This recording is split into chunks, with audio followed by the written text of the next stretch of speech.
ভাইয়া ফোন দিছে। হ্যালো ভাইয়া। কি অবস্থা রে তোর? হ্যাঁ ভাইয়া ভালো আছি। ও ভালো আছিস? তো কি করতেছিস এখন তুই? ভাইয়া এই তো এইমাত্র খাবার খাচ্ছিলাম আর তুমি ফোন দিছো। ও খাবার খাচ্ছিস?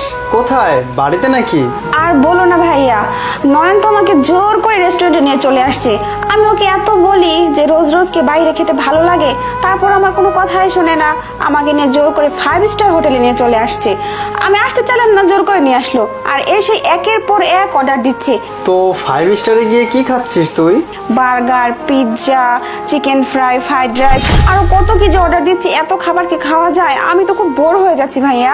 শোন প্রিয়া, এত বাইরের খাবার খাস না, খেলে পরে শরীরটা অসুস্থ হয়ে পড়বে। মাঝে মাঝে বাড়িতেও রান্না করে খাস, বুঝছিস? হ্যাঁ ভাইয়া তুমি তো একদম ঠিক কথাই বলছো। আমিও না নয়নকে অনেকবার বলছি যে আমি বাড়িতেই রান্না করি, বাড়িতেই আমরা একদিন খাই, কিন্তু ওই যে জেদ করে কোনো কথাই শুনে না। তার শুধু একটাই কথা যে আমি তোমাকে নিয়ে শুধু বাইরে ঘুরবো আর বাইরে ওখানে খাবো। আমার এগুলো ভালো লাগে না, আমি তো বাড়িতেই খেতে চাই। প্রিয়া শোন না, আমি তো অনেকদিন ধরে প্ল্যান করতেছি যে তোর বাড়িতে আমি যাব। তো আজকেই সে সময়টা হলো, আজকে বিকেলে তোর বাসায় আমি গিয়ে ঘুরে আসবো। তুই কি বলিস? আরে ভাইয়া তো তুমি কি বলতেছো? তুমি আজকে বিকালে আসবে? না না ভাইয়া শোনো না, নয়ন এই যে এইমাত্র খেতে খেতেই প্ল্যান করলো যে ও আজকে আমাকে নিয়ে বিকালে একটু ট্রিপে যাবে। ওই আর কি লং ড্রাইভে দুজন মিলে মোটরসাইকেল করে ঘুরতে যাব। তো ভাইয়া শোনো না, তুমি এক কাজ করো, আজকে না তুমি অন্য একদিন আসো। আচ্ছা ঠিক আছে, যেহেতু আজকে ট্রিপে যাবি সাবধানে যাস কিন্তু, হ্যাঁ? আর শোন, তুই অবশ্যই কিন্তু আমাকে জানাবি যে আমি কবে তোর বাসায় যাব। হ্যাঁ আচ্ছা ভাইয়া ঠিক আছে, বাই। আচ্ছা ঠিক আছে। আচ্ছা প্রিয়া, তুমি মিথ্যা কথা কেন বললা যে আমরা 5 স্টার হোটেলে খাচ্ছি, চিকেন, বার্গার, পিৎজা এইসব খাচ্ছি কেন বললা? আমরা তো সাধারণত ঘরে শুকনো রুটি খাচ্ছি। এই রুটিটা যে একটা ভাজি বা ডাউল অথবা একটা ডিম দিয়ে যে খাবো সেই সামর্থ্য আমাদের নেই। আর তুমি বললো আমরা 5 স্টার রেস্টুরেন্টে খাচ্ছি। তো আমি কি বলতাম? যে আমরা অনেক অভাবে আছি, অনেক কষ্টে আছি। আমি এটা বলতাম যে তোমার ব্যবসাটা চলে গেছে, আমাদের অবস্থা অনেক খারাপ হয়ে গেছে। দেখো নয়ন, তুমি তো আমাকে একদিনই বলে দিছো তুমি আমার বাবার বাড়ি থেকে কোনো রকম কোনো সাহায্য চাও না। এখন আমি যদি বলতাম যে আমার অবস্থা এতটাই খারাপ হয়ে গেছে যে আমরা শুকনো রুটি খাচ্ছি, তাহলে তো আমার বাড়ি থেকে আমাকে সাহায্য করতে চাইতো, তাই না? আর সেটা তো তুমি পছন্দ করো না। আর যখন তারা জানতে পারবে যে আমি ভালো আছি, তাহলে তো তারা আমাকে সাহায্য করতে চাইবে না। এর জন্যই তো আমি মিথ্যা কথাগুলো বললাম। আর তাছাড়াও আমার ভাই যদি জানতে পারে যে আমি এতটা কষ্টে আছি, আমাদের অবস্থা এতটা খারাপ হয়ে গেছে, তখন নিশ্চয়ই আমাকে সাহায্য করার জন্য ছুটে আসতো। আর তুমি তো সেটা নিবে না, তাই না? এর জন্য আমি এতগুলো মিথ্যা কথা বললাম। ঠিক আছে, যা বলছো ঠিকই বলছো। নাও এখন তোমার দামি রেস্টুরেন্টের বার্গার, পিৎজা, দামি দামি খাবার, এগুলো খাও। ঠিক আছে খাও।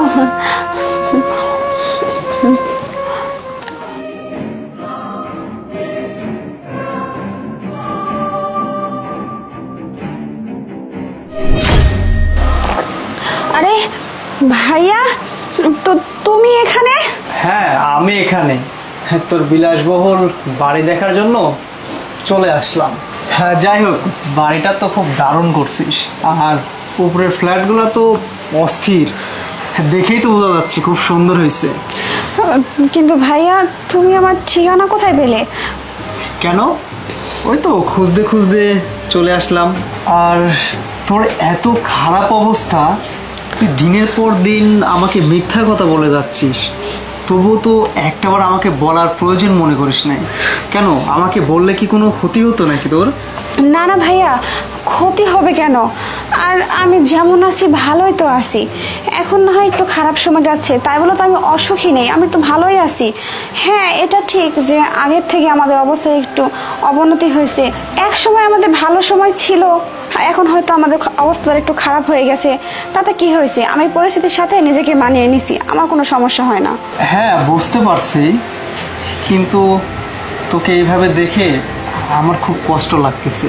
শোন প্রিয়া, এখনো না অনেক সময় আছে, তুই এক কাজ কর, তুই আমার সাথে চল আমার বাসায়।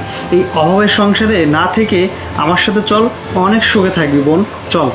কেন ভাইয়া, কেন আমি আমার সংসার ছেড়ে চলে যাব? যখন আমরা বিয়ে করেছিলাম আমরা একে অপরকে প্রমিস করেছিলাম যে যত খারাপ সময় আসুক না কেন আমরা কেউ কাউকে ছেড়ে যাব না। আর এখন আমাদের খারাপ সময় আসছে বলে আমি নয়নকে ছেড়ে চলে যাব? আর তাছাড়া ভাইয়া দেখো, নয়ন এগুলো পছন্দ করে না যে আমার খারাপ সময় আমি আমার বাপের বাড়িতে কিছু জানাই আর সেখান থেকে আমরা সাহায্য নিই, এটা মোটেও ও পছন্দ করে না। আরেকটা কথা বলো তো ভাইয়া, ধরো তোমার এখন অবস্থা অনেক ভালো, একসময় তো এমনও হতে পারে যে তোমার অবস্থা খারাপ হয়ে গেল, তোমার ব্যবসার অবস্থা খারাপ হয়ে গেল, তখন কি ভাবি তোমাকে ছেড়ে চলে যাবে? আর তুমি কি সেটা মানতে পারবে যে তোমার দুঃখের সময় তোমার জীবনসঙ্গী তোমাকে ছেড়ে চলে গেছে? তুমি কি কষ্ট পাবে না? তাই আমি এই কাজটা করতে পারবো না, নয়ন অনেক কষ্ট পাবে, আর আমি ওকে ভালোবাসি, আমাকে কষ্ট দিতে পারবো না। বুঝতে পারছি প্রিয়া, তুই এইভাবেই শোকে আসিস। আর হ্যাঁ, তুই আজকে আমার ভুল ধারণাটা না ভেঙে দিছিস। আসলেই তো তাই, সংসারে একসময় সুখ আসবে আবার দুঃখ আসবে, এই নিয়েই তো সংসার, তাই না? যাই হোক প্রিয়া, তোর কথাগুলো শুনে না আমার খুব ভালো লাগতেছে যে আমার বোন একজন সৎ মানুষ। আচ্ছা, নয়ন কই? নয়নকে তো দেখতেছি না। ও আছে। যাই হোক ভাইয়া, তুমি কখন আসছো আমি তো ভুলে গেছি, চলো বসবে, চলো ও চলে আসবে। আসসালামু আলাইকুম ভাইয়া। ওয়ালাইকুম আসসালাম।